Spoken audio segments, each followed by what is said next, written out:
자, 설교 주제 한번 해봅니다. 하나님의 때가 차야 합니다. 하나님의 때가 한 번 더. 하나님의 때가 차야 합니다. 하나님의 때가 차야 합니다. 아브라함이 가나안 땅에 입주한 지 약 10여 년 정도가 거의 되어가고 있을 그 무렵에 하나님은 아브라함에게 다시 나타나셔서 아브라함에게 주셨던 두 가지의 언약을 다시 한번 재차 강조해 주십니다. 첫째는 자손에 대한 축복입니다. 하나님은 아브라함에게 네 몸에서 날짜가 네 상속자가 되리라고 하셨습니다. 아브라함의 자손이 하늘의 뭇별처럼 많게 해주시겠다고 약속해 주셨습니다. 아직 사라의 불임이 계속되고 있는 현실적인 상황을 고려해 본다고 한다면 아브라함이 하나님께로부터 받을 수 있는 이 자손의 축복은 오직 하나님만이 하실 수 있는 축복입니다. 두 번째 축복은 이제 가나안 땅에 대한 약속입니다. 하나님은 가나안 땅을 아브라함에게 주셔서 그의 소유가 되게 해주시겠다고 약속해 주셨습니다. 그런데 이 축복 역시도 오직 하나님만이 하실 수 있는 일입니다. 왜냐하면 아브라함은 지금 가나안 땅에서 아직까지 단 한 평의 땅도 소유하지 못하고 있는 상황이기 때문입니다. 하나님께서 아브라함에게 이 말씀을 주실 때가 언제냐면 아브라함이 하나님의 말씀에 순종해서 가나안 땅에 들어가 정착한 지 약 10년 정도가 거의 돼 가고 있는 바로 그 무렵입니다. 여러분, 이 말씀을 들은 아브라함의 마음이 어땠을 것 같습니까? 첫째의 마음은 감사와 기쁨과 소망에 대한 설레임이 아브라함에게 있었을 것입니다. 그러나 또 다른 면에서는 정말 그렇게 될까 하는 의구심도 솔직히 있었을 것입니다. 왜냐하면 지금까지 10년 동안 하나님의 약속을 믿고 기다려봤지만 사실상 현실적으로는 아무런 변화가 없었어요. 아들에 대한 축복도 아직 그 징조도 없고 또 가나안 땅을 주시겠다고 하는 그 약속도 아직 단 한 평의 땅도 현실적으로는 얻지 못하고 있는 상황이에요. 아브라함은 하나님께서 약속해 주신 축복에 대하여 확신을 갖고자 하나님께 두 가지의 청원을 합니다. 본문 8절에 보면 그가 이르되 주 여호와여 내가 이 땅을 소유로 받을 것을 무엇으로 알리까? 무엇으로 알리까? 아브라함이 하나님께 구한 이 청원의 내용은 크게 두 가지입니다. 첫째는 하나님의 약속을 믿을 수 있을 만한 확실한 표적을 좀 달라는 거예요. 지금까지 말씀으로만 계속 10년 동안 말씀해 주셨는데 아무런 변화가 없으니까 나도 마음으로 의심이 됩니다. 그러니까 뭔가 확신할 수 있는 표적을, 눈에 보이는 기적을 확실하게 보여주셔서 하나님의 약속이 정말 사실이라는 것을 내 마음속에 확신을 좀 시켜주십시오 하는 한 가지 청원을 드립니다. 그리고 두 번째 청원은 하나님께서 앞으로 자기 자신과 그의 후손들에 대하여 가지고 계신 구속사의 청사진을 한번 알려주십시오 하는 청원입니다. 하나님의 약속이 너무 막연하니까 좀 더 구체적으로 하나님의 그 약속을 좁혀서 청사진을 좀 자기에게 보여달라고 하는 청원입니다. 하나님은 아브라함의 청원을 기쁘게 받아주십니다. 그리고 아브라함이 구한 이 두 가지의 청원에 대하여 응답을 하십니다. 첫째, 하나님은 아브라함에게 하나님께서 가지고 계신 미래의 계획들을 구체적으로 말씀해 주십니다. 언제, 어떻게, 또 어떤 과정을 통해서 아브라함에게 약속해 주신 축복의 일들이 이루어 가실 것인지 하나님이 가지고 있는 청사진을 아브라함에게 간략하게 말씀해 주십니다. 그 청사진이 뭐냐? 보면 13절에 봅니다. 여호와께서 아브라함에게 이르시되 너는 반드시 알라. 네 자손이 이방에서 객이 되어 그들을 섬기겠고 그들은 400년 동안 네 자손을 괴롭히리니. 그렇습니다. 앞으로 아브라함의 자손들이 이방에서 400년간을 객으로 지내며 그들을 섬겨야 하고 그곳에서 400년 동안 괴롭힘을 받을 것이라고 하나님은 말씀해 주십니다. 우리가 알고 있는 대로 아브라함의 자손들이 430년을 애굽에서 살게 될 것이라고 하는 말씀입니다. 그리고 다시 보면 14절을 봅니다. 그들이 섬기는 나라를 내가 징벌할지니 하나님께서 애굽을 징벌한 후에 그 후에 네 자손이 큰 재물을 이끌고 나오리라. 430년이 다 차면 하나님께서 애굽을 징벌하시고 아브라함의 후손들을 애굽에서 나오게 하실 것이라고 하는 약속의 말씀을 주십니다. 그리고 아브라함의 자손들이 애굽에서 나올 때 큰 재물을 가지고 나올 것이라고 하는 말씀도 아울러 덧붙여 주십니다. 그리고 보면 16절을 다시 봅니다. 네 자손은 4년 만에 400년입니다. 4년 만에 이 땅으로 돌아오리니 이는 아몬의 족속의 죄악이 아직 가득 차지 아니함이니라 하시더라. 아브라함의 자손들은 400년 만에 정확하게는 430년입니다. 가나안 땅으로 다시 돌아오게 되리라는 약속을 주십니다. 바로 그때가 하나님께서 아브라함에게 약속해 주신 축복이 현실로 온전하게 이루어지는 하나님의 때라고 하는 사실을 하나님은 아브라함에게 알려주시는 것입니다. 지금 하나님은 하나님만이 알고 계시는 하나님의 구속사의 청사진을 아브라함에게 특별히 알려주고 계십니다. 이뿐만이 아니에요. 하나님은 아브라함에게 표적까지도 주십니다. 하나님은 아브라함에게 희생의 제물들을 가져오라고 하십니다. 본문 9절에 보면 여호와께서 그에게 이르시되 나를 위하여 3년 된 암소와 3년 된 암염소와 3년 된 수장과 산비둘기와 집비둘기 새끼를 가져올지니라 그랬습니다. 아브라함은 하나님께서 요구하신 희생의 제물을 잡아서 하나님과 언약식을 합니다. 언약식을 본문 10절에 보면 아브라함이 그 모든 것을 가져다가 중요합니다. 그 중간을 쪼개고 그 쪼갠 것을 마주 대하여 놓고 그새는 쪼가지 아니하였다. 10절에 있는 이 말씀은 고대 사회에서 사람들이 언약식을 행하던 경건한 의식이었습니다. 희생의 제물을 위에서부터 아래로 둘로 똑같이 쪼갠 다음에 그 쪼갠 희생의 제물을 서로 마주보게 하는 거예요. 그리고 그 마주 서 있는 희생 제물 사이를 언약을 체결하는 두 당사자들이 지나가면서 언약이 이루어집니다. 왜 이런 언약의 의식을 고대 사람들이 행하였느냐면 이 언약에 대하여 목숨을 담보로 해서 책임을 지겠다고 하는 선서입니다. 희생의 제물 사이를 지나간 언약의 당사자들 중에서 만일 누군가가 이 언약을 어긴다고 한다면 이 희생의 제물이 위에서부터 아래로 반절로 쪼개진 것처럼 언약을 어긴 사람은 반드시 죽게 될 것이라고 하는 전제 속에서 생명을 담보로 한 언약식을 행하고 있는 것입니다. 비장한 의식이에요. 하나님과 아브라함이 지금 그 언약의 의식을 행하고 있습니다. 하나님은 그 쪼갠 희생의 제물 사이를 타는 횃불로 지나가십니다.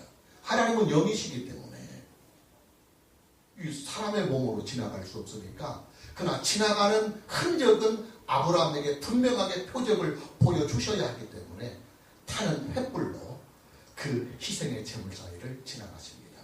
본문 17절 말씀을 보면 해가 져서 어두울 때 연기나는 화로가 보이며 타는 횃불이 쪼갠 고개 사이로 지나가더라. 영으로만 존재하신 하나님이 아브라함과 하나님이 맺은 그 언약의 의식에 타는 횃불로 임하신 것입니다. 지금까지 말씀으로만 주셨던 하나님, 말씀으로만 존재하셨던 하나님이 타는 횃불로 나타나셔서 희생의 제물 사이를 지나간 것입니다. 굉장히 중요한 내용이에요. 하나님께서 이 희생의 제물 사이를 지나갔다고 하는 것은 하나님도 자기의 생명을 담보로 해서 아브라함에게 주셨던 이 언약을 하나님 자기 자신의 생명을 담보로 해서 반드시 지키겠다고 하는 언약인 것입니다. 굉장히 중요합니다. 그런 후에 하나님은 아브라함에게 가나안 땅에 대한 축복의 약속을 더욱더 구체적으로 약속해 주십니다.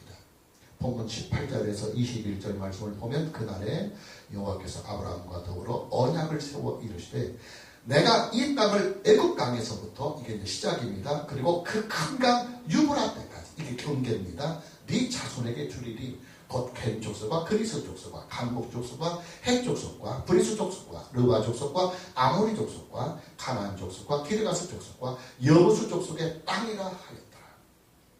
하나님께서 아브라함에게 주실 가나안 땅의 청사진을 지금 보여주고 있는 것입니다. 이 청사진을 보면 하나님께서 아브라함에게 주실 가나안 땅의 경계와 그리고 그 가나안 땅의 크기가 소상하게 나타나 있어요. 지금으로는 이제 그림으로 이렇게 도면으로 나오지만 그때는 이게 없으니까 이제 말씀으로 하는 거예요. 그 경계가 어디냐면 애굽의 강에서부터 시작해서 유프라데 강까지가 경계선입니다. 크기가 얼마나 되느냐면 가나안 땅에 현존하고 있는 10개의 부족 국가들이 지금 살고 있는 그 땅 모두를 다 주겠다는 거예요. 켄 족속, 그리스 족속, 감몬 족속, 헷 족속, 브리스 족속, 르바 족속, 아모리 족속, 가나안 족속, 기르가스 족속, 여우스 족속 있는 모든 땅들을 하나님께서 다 아브라함과 그의 자손에게 그대로 주시겠다고 하는 확실한 언약을 하나님께서 생명을 담보로 하는 이 언약식을 통해서 그에게 확신하여 주시는 것입니다. 그러니 여러분, 아브라함의 마음이 얼마나 설레겠어요. 아직까지는 단 한 평의 땅도 소유하지 못하고 있는 아브라함에게 앞으로 430년 후에는 가나안 땅 전체가 다 아브라함의 자손들의 소유가 될 것이라고 하는 이 축복은요, 오직 하나님만이 하실 수 있는 일이에요. 문제는 하나님께서 아브라함에게 약속해 주신 이 축복이 왜 꼭 430년 동안 애굽에서 고난의 과정을 겪어야만 하느냐 이 말이에요. 여러분 그렇잖아요. 하나님은 천지천능하신 분이에요. 그리고 하나님은 아브라함을 지금 사랑하고 계셔요. 그런데 그 사랑하는 아브라함과 그 후손들에게 주실 이 귀한 축복을 좀 평안하게, 좀 쉽게, 고난 없이, 역경 없이 좀 주시면 좀 어때서요? 그런데 이 430년이라고 하는 애굽의 이 고난과 험난한 과정을 왜 겪게 하시느냐 하는 숙제가 우리에게 남아있는 것입니다. 그래서 어떤 사람들은 그 이유를 아브라함의 죄에서 찾고 아브라함의 허물을 찾아서 아브라함이 오늘 하나님께 언약식을 하면서 뭔가 죄가 있고 허물이 있기 때문에 그 징계의 여파로 아브라함의 후손들이 430년 동안 애굽에서 종살이를 하였노라고 주장하는 학자들도 없지 않아 있어요. 자, 그 사람들의 주장을 보면 첫째, 아브라함이 하나님의 말씀을 의심했다고 그들은 주장합니다. 본문 8절에 보면 그가 이르되 주 여호와여 내가 이 땅을 소유로 받을 것을 무엇으로 알리까? 무엇으로 알리까? 여기서 아브라함이 무엇으로 알리까 하는 이 청원을 그들은 아브라함이 하나님의 말씀을 의심했기 때문에 그 의심을 표현한 것이라고 주장을 하는 것입니다. 그러나 여러분, 아브라함이 하나님께 확증을 구하고 표적을 구하고 청사진을 구했던 이 청원은요, 단순한 의심의 차원이 아닙니다. 하나님이 그에게 약속해 주셨던 지난날의 그 약속들, 그러나 10년이 가도록 아직 현실적으로 하나로 이루어지지 못하는 답답하고 불안한 심령에서 하나님의 말씀을 더 확실하게 믿고자 하는 긍휼을 구하는 청원이었던 것입니다. 하나님은 아브라함의 이 청원을 기쁘게 수납해 주셔서요, 하나님께서 아브라함의 청원을 수납해 주셨기 때문에 청사진을 그에게 알려주시고 그리고 횃불 언약을 통해서 표적까지 주시면서 하나님과 아브라함이 맺은 그 언약의 희생의 제물 사이를 하나님이 지나가신 거예요. 그러니 아브라함의 자손이 애굽에서 430년 동안 종살이를 하는 이유를 아브라함의 죄로 몰아가는 것은 성경적이지 않다 그 말이에요. 또 어떤 사람들은 아브라함이 하나님께 드린 언약의 제물 중에서 새는 쪼개지 않고 그대로 두었다고 하는 이 사실에 주목해서 그것을 아브라함의 허물로 몰아가려고 하는 사람들도 있어요. 본문 10절에 보면 아브라함이 그 모든 것을 가져다가 그 중간을 쪼개고 그 쪼갠 것을 마주 대하여 놓고 그 새는 쪼개지 아니하였다 그랬어요. 그러나 여러분, 아브라함이 새를 쪼개지 않은 것은 언약의 의식을 위반한 것이 아니라 새가 너무 작아서 쪼갤 만한 크기가 아니었기 때문에 그래요. 여러분, 언약식에서 희생의 제물은 반절을 똑같이 나누어서 이렇게 세워놓아야 돼요. 세워서 마주보게 하는 거예요. 왜냐하면 언약이라고 하는 것은 쌍방간의 마주섬의 언약이기 때문에 그것을 이 희생의 제물로 마주보게 하여서 서로 우리가 마주보는 상황에서 목숨을 건 담보로 언약을 한다 그 말이에요. 그래서 큰 짐승들은 그렇게 세울 수 있어요. 근데 새는 너무 작아서 도저히 안 돼요. 그래서 아브라함이 새가 너무 작아서 쪼개지 않은 것뿐이지 그가 희생의 제사에 대한 불경죄로 쪼개지 않은 것은 아니다 그 말이에요. 만일에 아브라함의 제물에 하자가 있었다고 한다면 하나님은 그 쪼갠 희생의 제물 사이를 횃불로 지나가지 않으셔야만 했어요. 왜냐하면 제물에 문제가 있으니까 이 언약식 자체에 문제가 있다고 한다면 하나님이 그것을 거부하셔야 마땅합니다.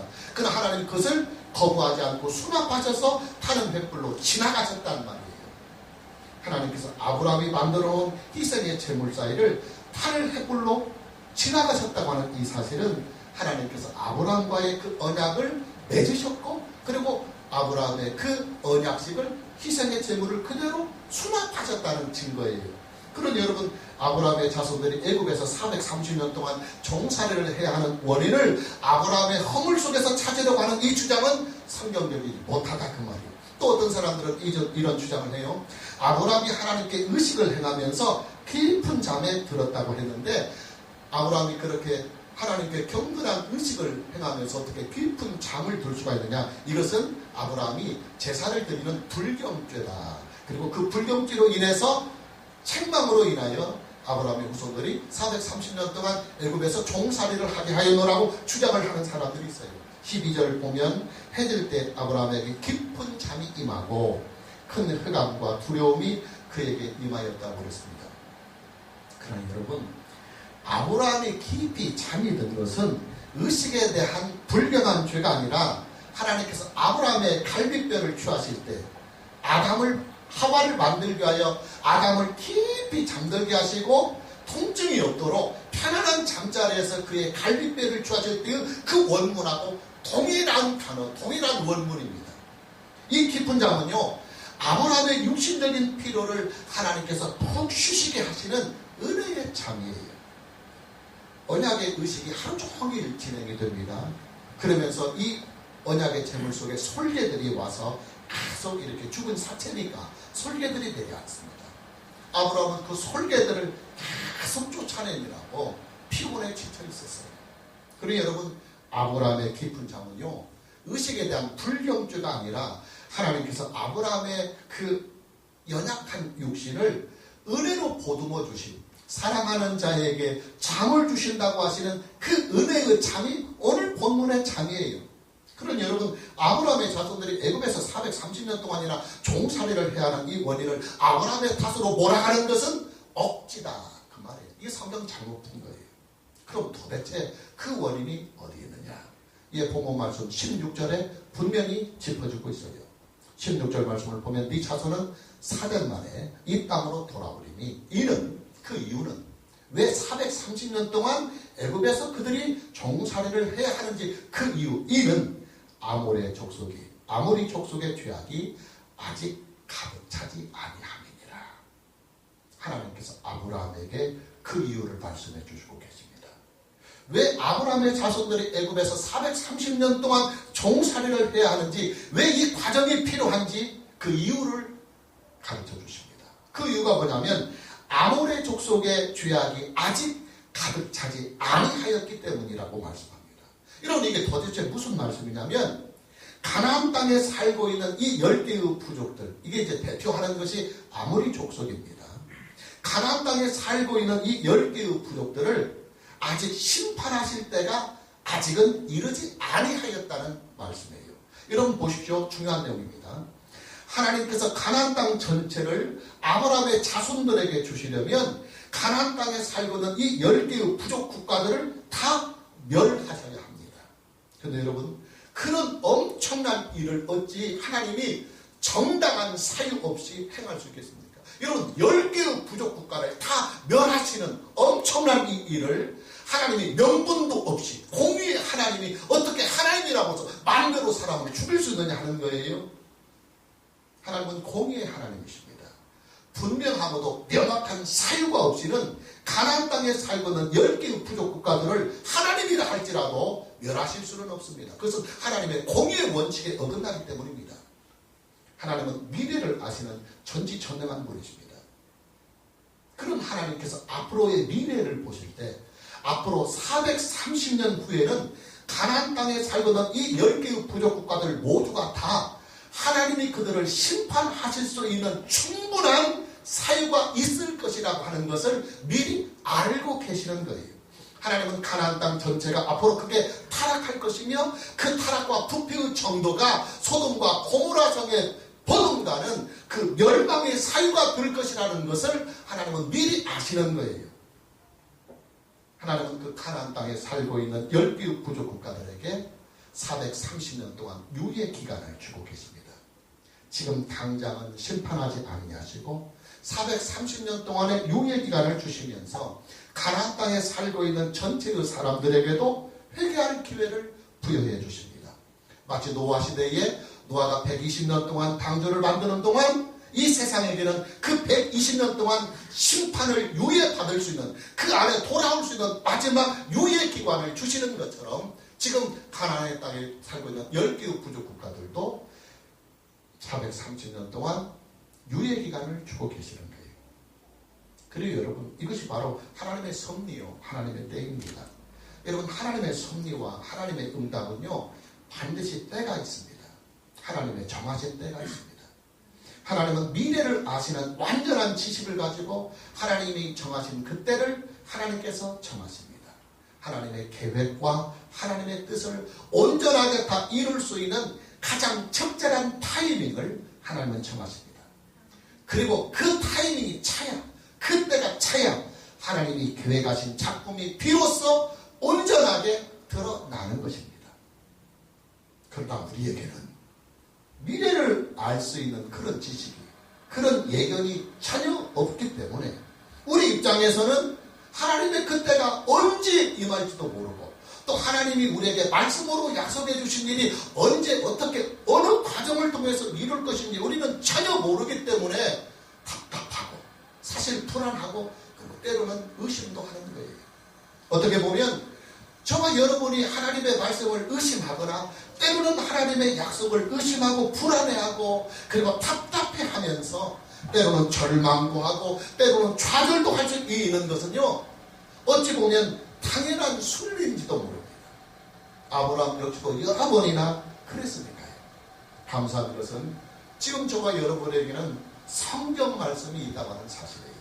여러분, 성경은요, 하나님의 약속이 어떻게 이루어 갔는지, 또 하나님의 말씀이 어떻게 역사 속에서 성실하게 성취해 갔는지, 그 하나님의 말씀의 성취의 역사를 생생하게 증언해 주고 있는 역사서입니다. 한두 사람의 증언이 아니잖아요. 그리고 한두 가지의 사건을 통해서 우리에게 증언해 주는 것도 아닙니다.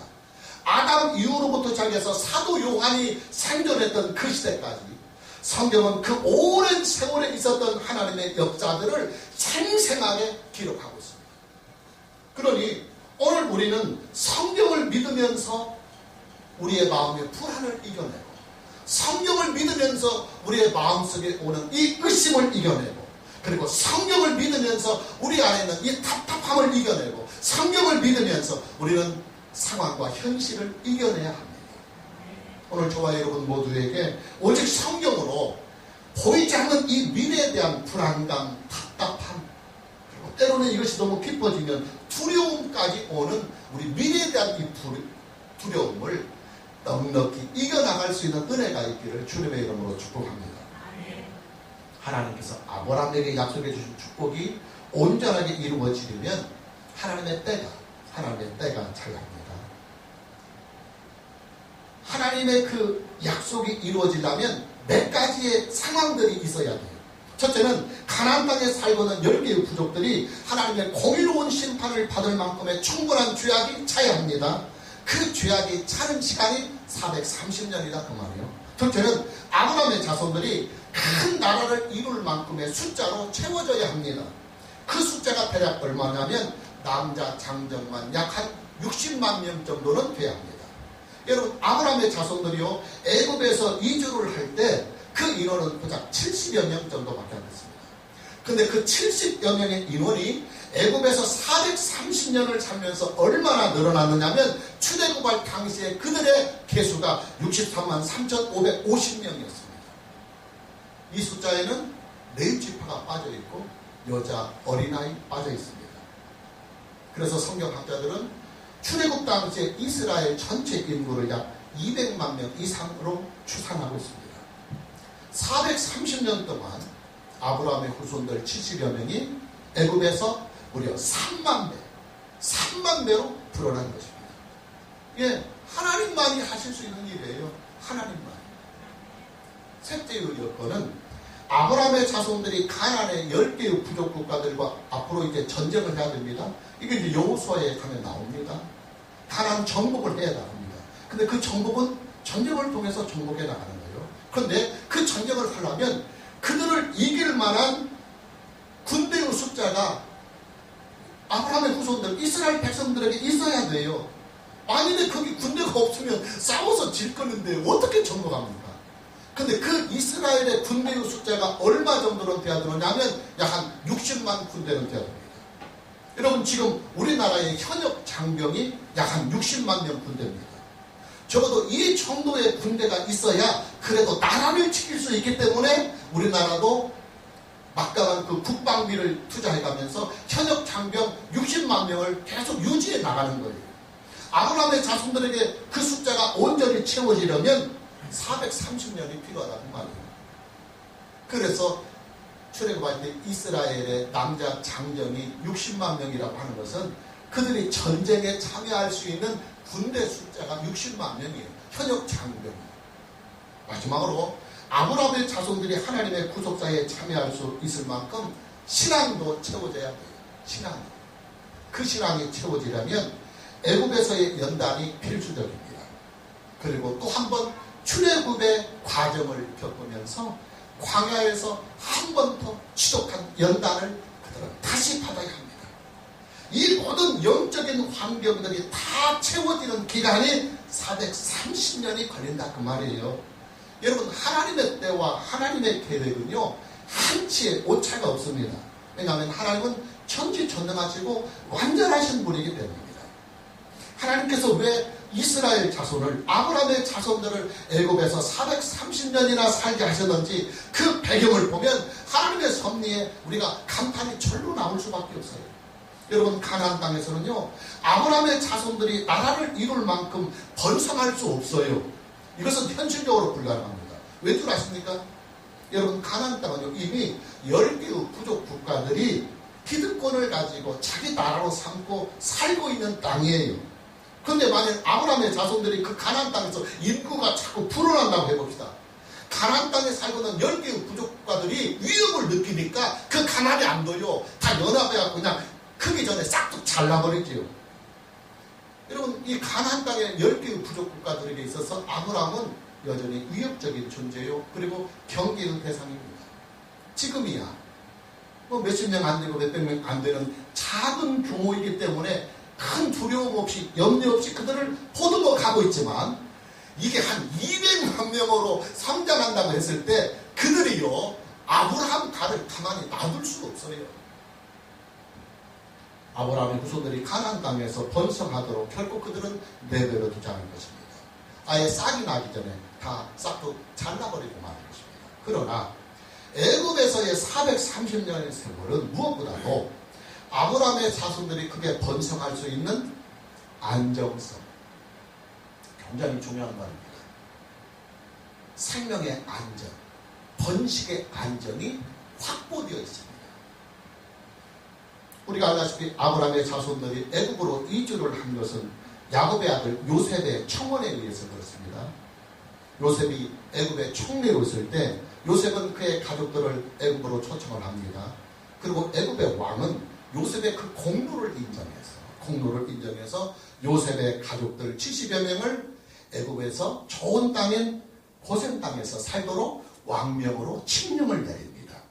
우리가 참고구절 창세기 47장 11절 말씀을 보면 요셉이 바로의 명령대로 그의 아버지와 그의 형들에게 거주할 것을 주되 애굽의 좋은 땅 나암셋, 이게 고센 땅과 다른 명칭입니다. 동일한 자리입니다. 나암셋을 그들에게 주어 소유로 삼게 하고 그렇습니다.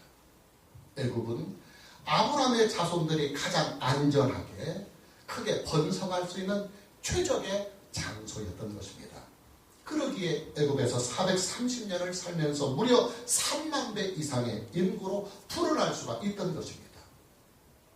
참고구절 출애굽기 1장 7절 말씀을 보면 이스라엘 백성들이 출애굽할 그 당시에 이스라엘 자손은 생육하고 불어나 번성하고 매우 강하여 온 땅에 가득하게 되었다.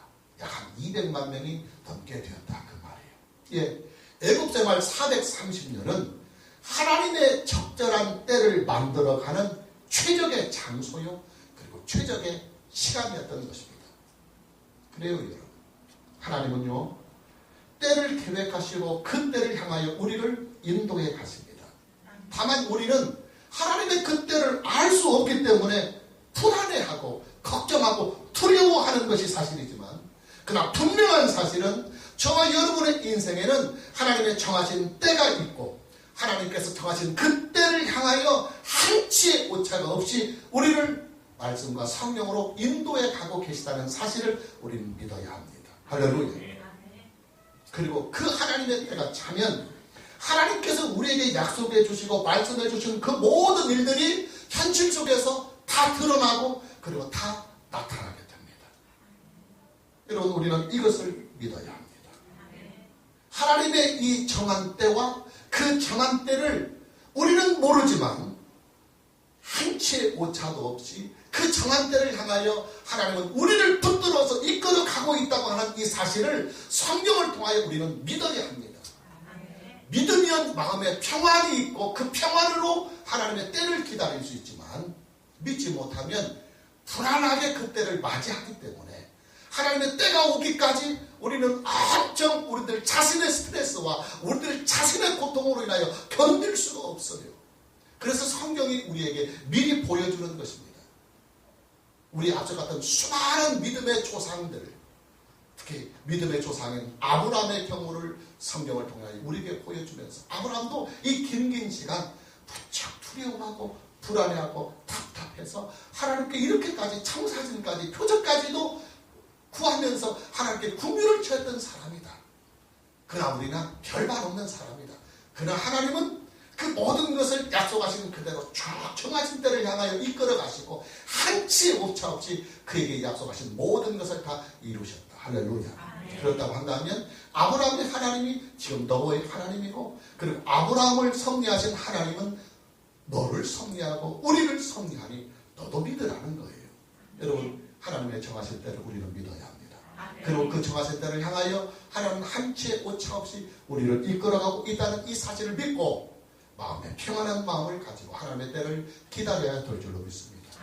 오늘 저와 여러분 모두에게 하나님의 때가 차기까지 믿음으로 기다리고 그 기다리는 시간을 평안한 마음으로 기다릴 수 있는 은혜가 있기를 주님의 이름으로 축복합니다. 할렐루야. 찬양합니다.